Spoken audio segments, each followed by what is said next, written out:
What are you looking at? What you looking at? So, hey, Jesus, I forgot my lines already. Sweet. Stupid thing. Switch! The curse of a mech. Okay. So it's Marshall back on the island. Actually pause so I don't waste any time. Jeez. Why am I just drawing a blank? Okay. So I haven't put out one of these in a while, and since it's the week of E3, I thought I'd do these video wrap-ups of the days, because I haven't done any survival on it in a while, and it kind of bridges both. It kills two birds with one stone. So this recording, I'm recording on the first day, official day, which is Tuesday, June 11th, 2013. Hopefully I get to upload today. If not,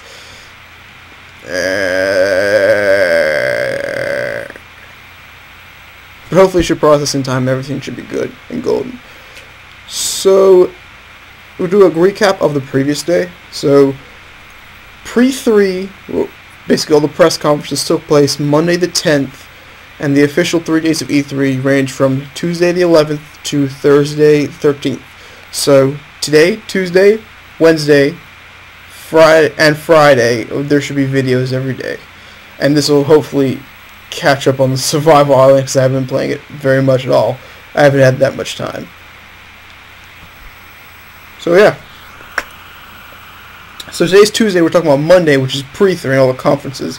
Actually, let's get to crafting. Oh crap! I need to do 3 things at once. Walk! Okay, let's head.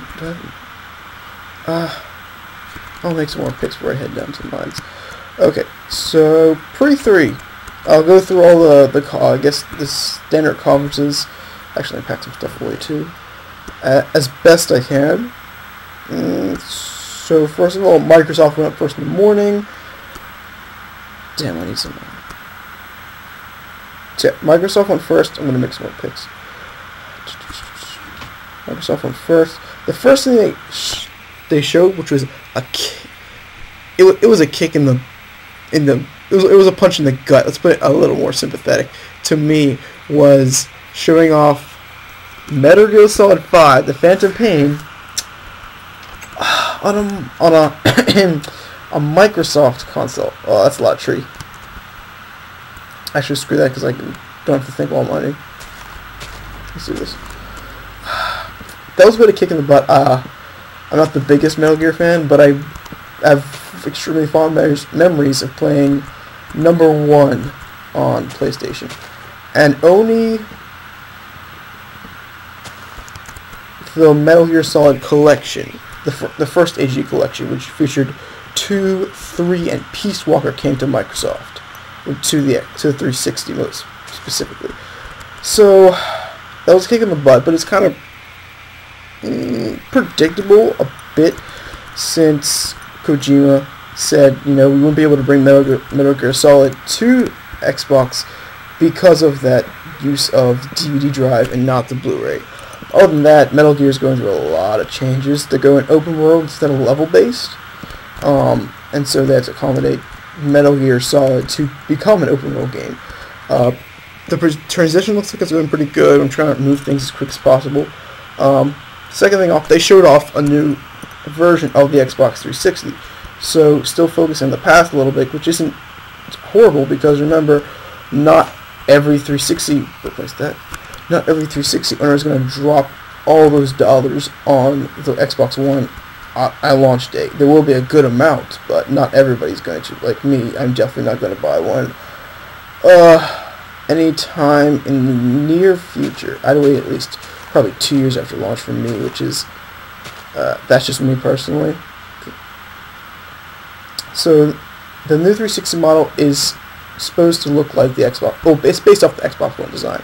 It's a bit smaller than the new Slim, and it's supposed to be quieter. So that's pretty good. There's pros and cons coming out with a new version of your current gen system when you're about to unveil next gen. So there's pros and cons, whatever. I thought it was mediocre. It was half and half. It wasn't the best choice, but it wasn't the worst choice. You could do a lot worse than that. Rise, so the new Crytek game. Pretty sick. So it's Rise. It's got a subtitle to it. It's Rise. Sons of Rome, I believe. So it takes place in Roman times. It has good smart glass integration if you're nerdy and you like all your stats and stuff like that. If you don't, it's I'd call it more action than adventure. So it's a standard action game. The kind of downside people looked at, there was a lot of quick time events when you finish off an opponent. But remember, Darksiders didn't do that good. But Darksiders has that when you get your enemy close to death, there's that instant kill action. So it's been used before and has been bitched about before. So that's not too bad. Killer Instinct. So I love it. It's a fighting game. There are not that many great fighting games, that come out on a steady basis. So I always love a new fighting game. Although I am talking about Monday, I did read today that there's only one player that you're able to play when you get the game. Everyone else has to be bought. If that's true, that just sucks plain out. That's trying to make money, I want to say, because you're giving everyone one character to play with, and then you need to buy every single other character. That seems kind of a weak ploy. I don't know what to say about that. And I'm gonna go sleep because I'm more focusing on getting information out, not that focused on the actual Minecraft right now. Which is sad for the people who actually watch me play Minecraft for a reason. I don't know why, but I love you for it. So quickly, Sunset Overdrive. Another, I shed more tears because Insomniac, who's done Spyro, done Ratchet and Clank, done the recent Fuse, which was originally Overstrike. Even though Fuse is multi-platform, Insomniac's been pretty, excuse me, they've been pretty PS loyal. So seeing that Sunset Overdrive is going to come only to the Xbox One, seeing Ted Price up there saying that was kind of, it was heartbreaking. But it does make sense. It's a massive multiplayer action game. We saw a trailer, we didn't see actual gameplay. But the Xbox One does fit the requirements they're looking for in Sunset Overdrive, and Insomniac's looking for. They want to shake things up from day to day, which Xbox One will allow. PS4 not necessarily. So for Xbox, so it's probably going to be one of the first cloud-based games that we see for the Xbox One, which will be interesting to look at. So that will definitely require a constant internet connection because it's massive multiplayer. That looks a bit promising. Again, no gameplay. There's no way how to judge it. The next thing I want to touch up isn't something that was announced. I'm kind of calling out Microsoft on this. They stated something about their, I don't remember everything word for word, but they talked about their how good they are at indie games. I mean, they've had hits. They've had Limbo, Mark of the Ninja, Castle Crashers. But more recently, they talked. Microsoft's been the enemy to indie gamers who've been publishing more on Steam and iOS, which is iOS mobile. Well, I shouldn't say iOS. I just say mobile devices a lot more, and even the PlayStation Network, because Microsoft is kind of demanding when it comes to indie gamers. You hand over your game, and sort of Microsoft does the rest. Your control is kind of out of your reach. So I will call Microsoft on BS for their crap in their later days with 360. But hopefully that improves greatly with the One. We'll see. We saw a good bit of Quantum Break. We saw some, what do I call it? Yeah, just a trailer.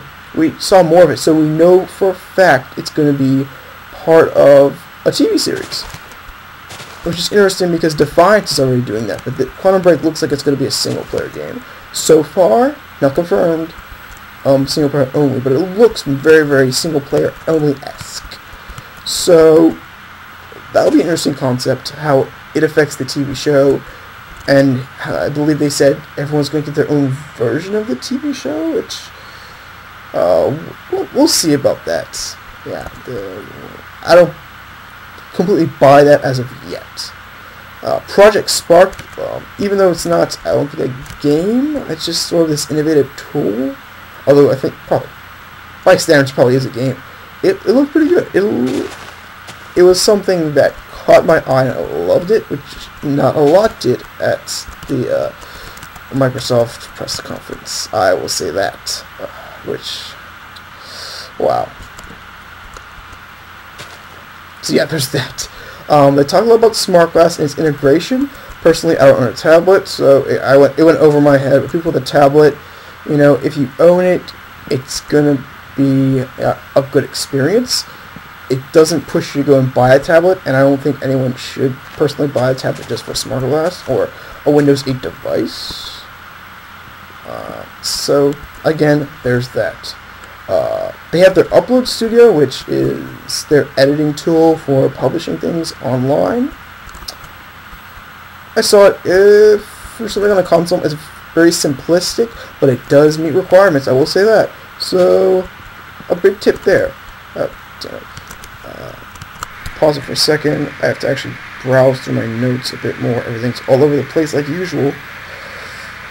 Oh, sweet, there we go. And the Upload Studio goes into the next thing, that Xbox One will stream content like the PS4 since it released, had its announcement first, just like that.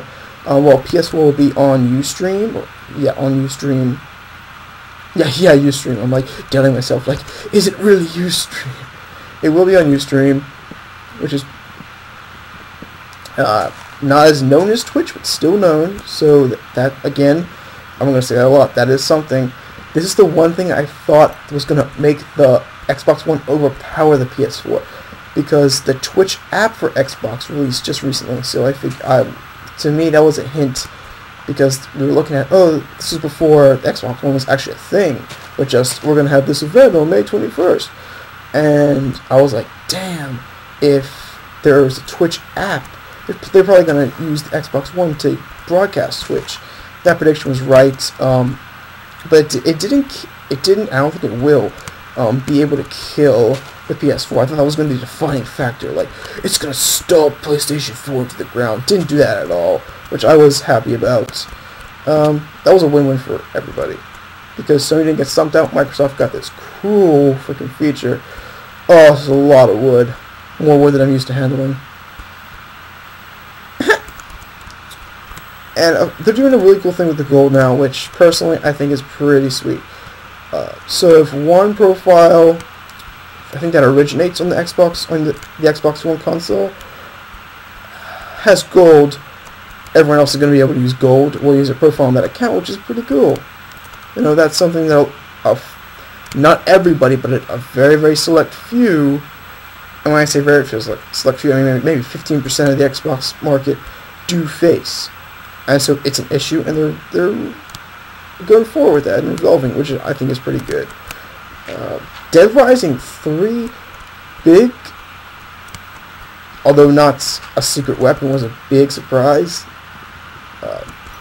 We haven't heard anything about Dead Rising in a while, and it was nice to see them coming out. It's Xbox One exclusive, which I'm kicking myself in the butt for, because, well, kicking Microsoft's butt if I could. That's kind of a, oh, how dare you!